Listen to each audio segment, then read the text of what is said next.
ഇവിടെ ഒന്നിച്ചിരിക്കുമ്പോൾ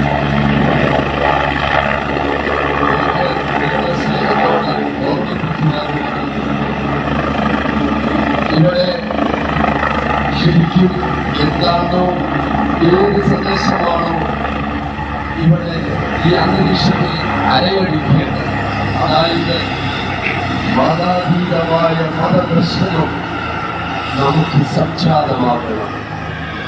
ആചാര്യങ്ങൾക്കപ്പുറമുള്ളതായ ആധ്യാത്മികതയാണ് ഇവിടെ നമ്മുടെ ലക്ഷ്യമായി തീരേണ്ടതും ഇവിടെ അങ്ങനെയാണ് ക്രമീകരിച്ചിരിക്കുന്നത്.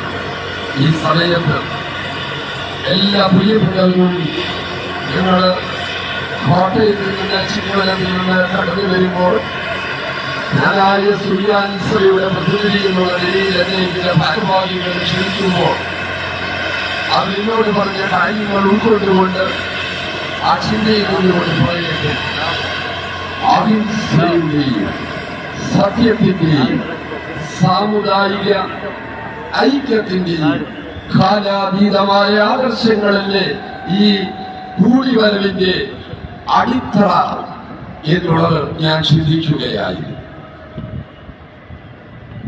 ശ്രീനാരായണ ഗുരുവിന്റെയും മഹാത്മാഗാന്ധിയുടെയും ആദർശം എന്ന് പറയുന്നത് ബഹുസ്വരതയായിരുന്നു, സെക്കുലറിസമായിരുന്നു, മതനിരക്ഷ